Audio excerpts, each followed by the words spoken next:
In the previous video, you are familiarized with the sexual reproduction in flowering plants.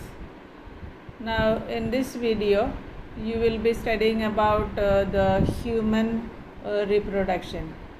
Here, the sexual reproduction in humans is more or less the same as that of the sexual reproduction in flowering plants, with the pre-fertilization events that include the formation of gametes and the transfer of gametes to the ovum or the egg, then the fertilization and the post-fertilization events, including the formation of the zygote, then the development of embryo, and the implantation of the embryo, and the embryo develops into the grown-up embryo and the childbirth.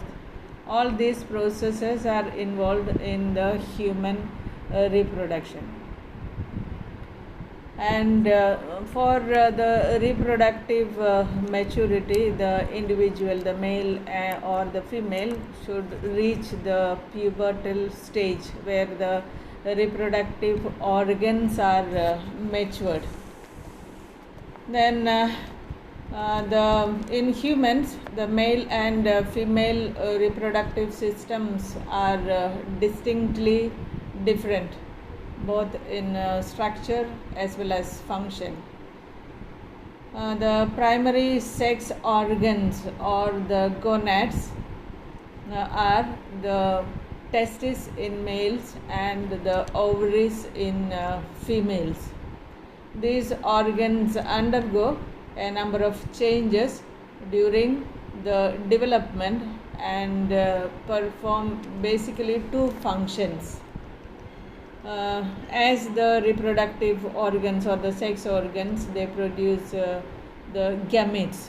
That is, the testis produces the sperms, and the ovary produces the egg or the ova.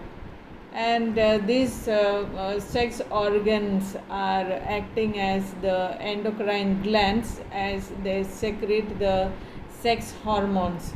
The testes secrete the androgens or the testosterone, and the ovaries secrete estrogen and the progesterone, the female hormones. And when the organism, or when the boy or the girl reach the puberty, the secondary sex organs start developing or appearing, and they are associated with the primary sex organs and perform basically some important functions in reproduction. And the secondary sex organs, their growth and development is under the control of the hormones. Now, at the age of maturity, the reproductive system in both males and females reach the sexual maturity at a definite age, which is called as the puberty. Males attain puberty at the age of 13 to 16 years, and females attain puberty at the age of 10 to 15 years. Now, the hormones which are produced by the sex organs or the gonads, they regulate the process of gametogenesis, that is the formation of gametes, the sperms from the testes and the eggs from the ovaries. And they are responsible for the development of the secondary sex characteristics, like in males, beard, the voice change, deepening of the voice, broadening of their shoulders, distribution of pattern of body hair.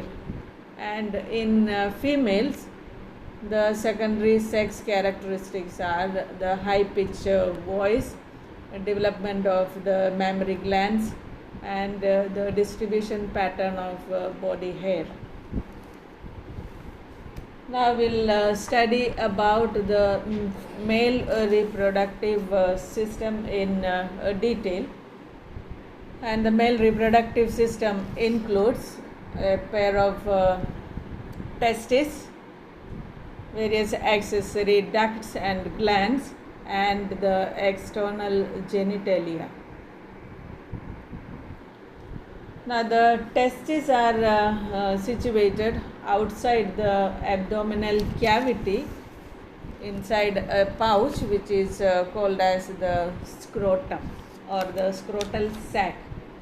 And since the testes are present in the loose fold of skin, the scrotum, which is present outside the abdominal cavity, which helps to maintain the temperature of testes 2 to 3 degrees centigrade below the normal body temperature.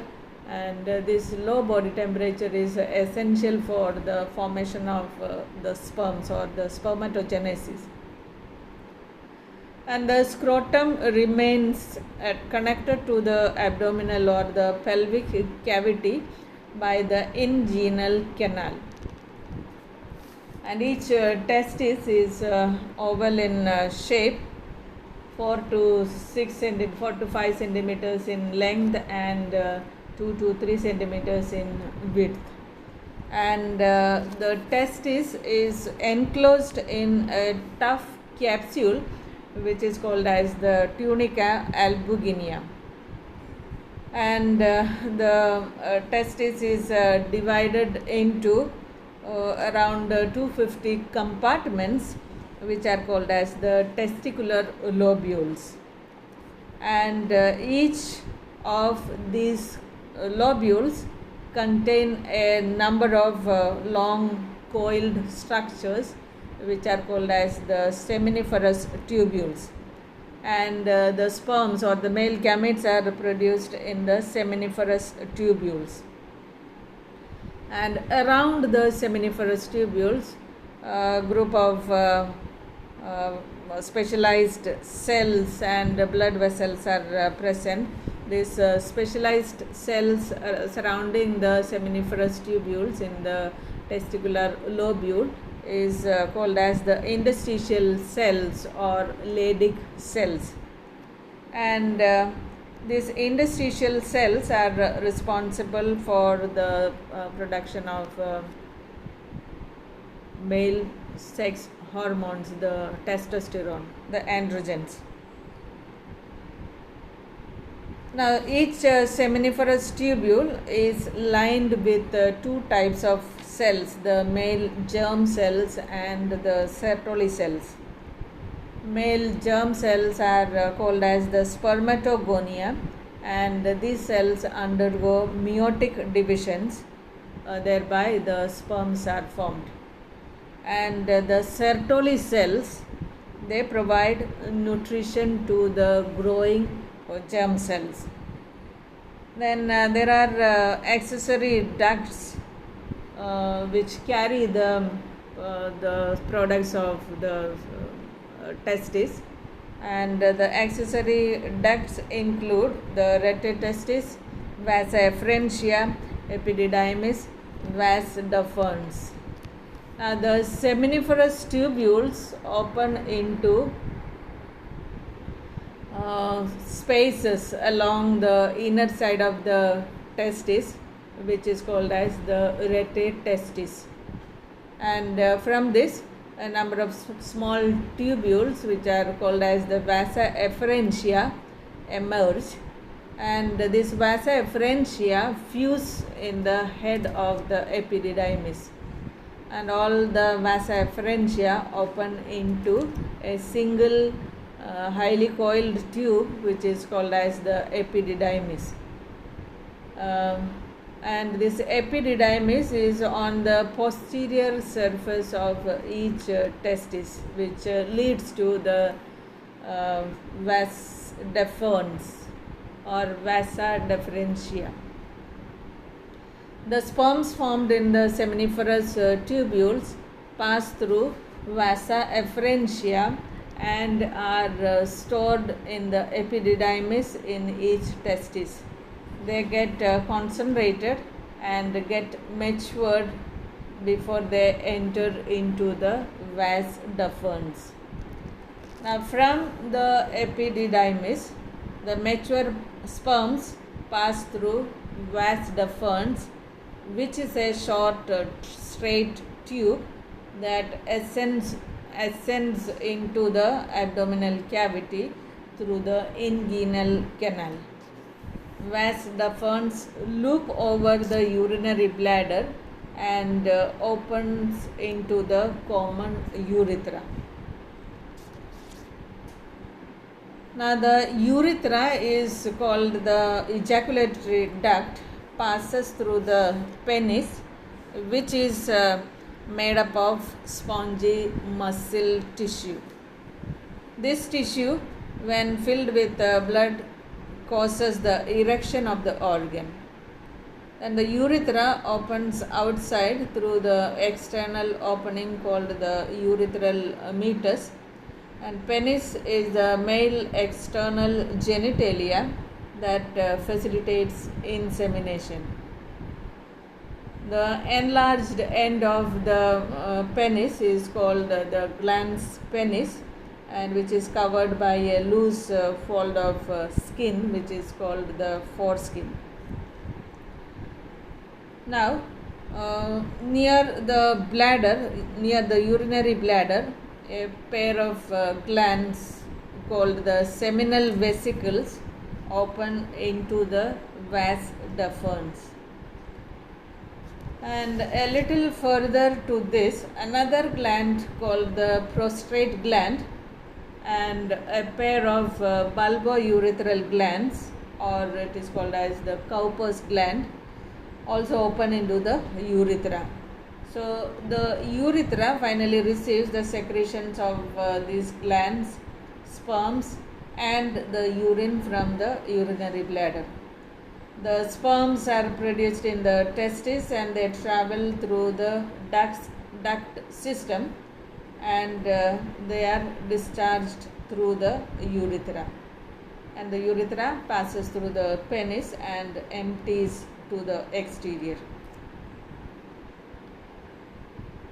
Then there are the secondary glands or the accessory glands that pour their secretions into the urethra, and these secretions are essential for the viability and the mobility of the sperms.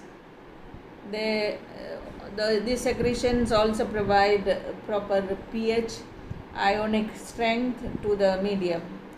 The accessory glands include the seminal vesicles. 2 seminal vesicles are there, 1 prostrate gland, and a pair of bulbourethral glands, also called the Cowper's gland. Now, the seminal vesicles are present behind the urinary bladder, and their secretions contain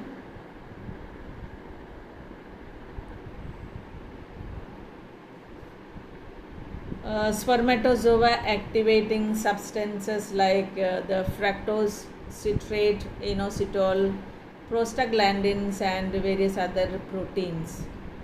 In this secretion, fructose is an energy source for the sperms, and the secretions are poured into the vas deferens through their ducts.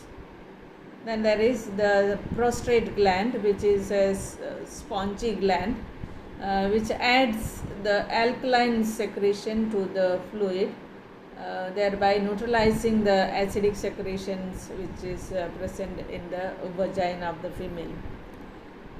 Then the third one, that is the pair of bulbourethral gland, they are located slightly below the prostrate gland on either side of the urethra, and they add clear mucus to the fluid, which acts as the lubricant.